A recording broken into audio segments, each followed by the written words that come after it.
வணக்கம். இன்னைக்கு நம்ம பார்க்க போற விஷயம் உங்க சிந்தனையே தலைகீழா மாத்த போகுது. எவ்விதமான மாடர்ன் டெக்னாலஜியும் இல்லாத உலக வரைபடமே முழுசா தெரியாத ஒரு காலத்துல நடந்த ஒரு நம்ப முடியாத பயணத்தை பத்தி தான் நாம இன்னைக்கு அலச போறோம். கிடைச்சிருக்க வரலாற்று சான்றுகளை வச்சு ஒரு பிரம்மாண்டமான உண்மையை இன்னைக்கு நாம தெரிஞ்சுக்கலாம்.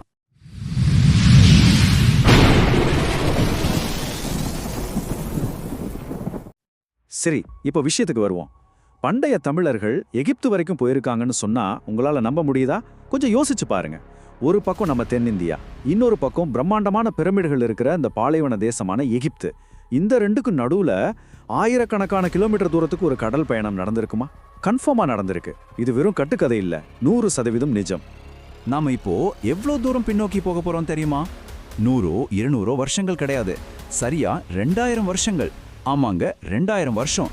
எந்த ஒரு நவீன கப்பல்களோ ஜிபிஎஸ் சேட்டலைட்னு எந்த வசதியுமே இல்லாத ஒரு காலம். அந்த ஆதி காலத்திலேயே இவ்வளவு பெரிய தூரத்தை கடந்து இப்படி ஒரு மாபெரும் விஷயம் நடந்திருக்குன்னு நினைக்கும் போது நிஜமாவே புல்லரிக்குதுல. பண்டைய தமிழர்களுக்கும் எகிப்துக்கும் நடுவுல ரொம்ப ஆழமான ஸ்ட்ராங்கான ஒரு தொடர்பு இருந்திருக்குங்கிறத ஆதாரங்கள் ரொம்ப தெளிவா காட்டுது. புவியியல் ரீதியா பார்த்தா ரெண்டும் ரொம்ப தூரத்துல இருக்கிற வெவ்வேறு உலகங்கள். அப்படிப்பட்ட இடங்களுக்குள்ள எப்படி இவ்வளவு நெருக்கமான பிணைப்பு வந்ததுங்கிறது தான் இங்க ரொம்ப ஆச்சரியமான விஷயம். இது ஏதோ தற்செயலா நடந்த ஒண்ணு கிடையாது, ரொம்ப பக்காவா பிளான் பண்ணி உருவாக்கப்பட்ட ஒரு வரலாற்று தொடர்பு. சரி, இப்போ முதல் பகுதிக்கு போலாம். கல்லறையில் உள்ள ஆதாரம் ஒரு அதிர்ச்சியூட்டும் கண்டுபிடிப்பு. இப்போ இதுல ரொம்ப சுவாரஸ்யமான விஷயம் என்னன்னா, ஒரு பக்கம் எகிப்துல இருக்கிற அந்த பழமையான கல்லறைகள், இன்னொரு பக்கம் பாத்தீங்கன்னா அந்த கல்லறைகள்ல கண்டுபிடிக்கப்பட்ட சில குறிப்பிட்ட எழுத்துக்கள்.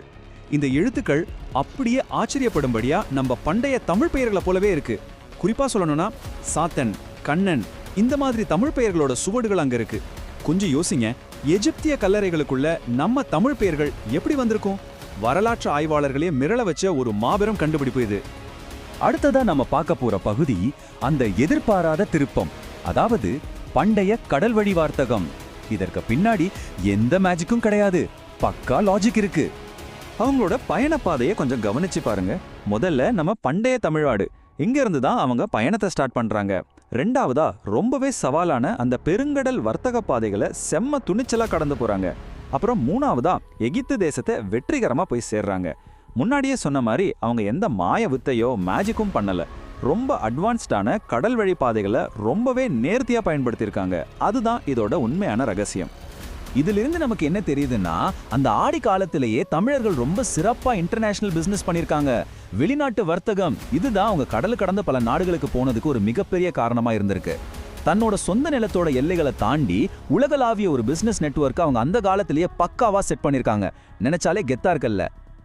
இப்போ நாம கடைசி பகுதிக்கு வந்துட்டோம். ஆதாரம் உலகளாவிய தமிழ் வரலாறு. இந்த கண்டுபிடிப்புகள் எல்லாம் ஒட்டுமொத்த உலக வரலாற்றிலேயே என்ன மாதிரியான ஒரு தாக்கத்தை ஏற்படுத்துதுன்னு பார்ப்போம். இதையெல்லாம் பார்க்கும்போது ஒரு மாபெரும் உண்மை நமக்கு ரொம்ப தெளிவா புரியுது. தமிழ் வரலாறு உலக அளவை எட்டியது என்பதற்கான அசைக்க முடியாத ஆதாரம் இது. நம்ம தமிழர்களோட வரலாறுங்கிறது ஏதோ ஒரு சின்ன நிலப்பரப்புக்குள்ள மட்டும் சுருங்கி போன ஒண்ணு கிடையாதுங்க. அது பிரம்மாண்டமான பெருங்கடல்களை தாண்டி குளோபல் லெவல்ல பரவி இருந்த ஒரு மாபெரும் வரலாறுங்கிறத இந்த சான்றுகள் நமக்கு ஆணித்தரமா நிரூபிக்குது. நம்ம முன்னோர்களோட இந்த ஈடு இணையற்ற கடல் பயணங்களை பத்தி கேள்விப்படும் போது நம்ம வரலாறு மேல ஒரு புதுவிதமான ஆர்வம் வருதுல்ல. 2000 வருஷத்துக்கு முன்னாடியே தமிழர்களோட கப்பல் எகிப்து வரைக்கும் போயிருக்குன்னா, இன்னும் எந்தெந்த நாடுகளோட மணல் மேடுகளுக்கு அடியில நம்மளோட வரலாறு உறங்கிட்டு இருக்குமோ யாருக்கு தெரியும்? உங்க கருத்து என்ன? இதை பத்தி யோசிங்க. இது போல இன்னும் பல வரலாற்று உண்மைகளை தெரிஞ்சுக்க மறக்காம சப்ஸ்கிரைப் பண்ணுங்க.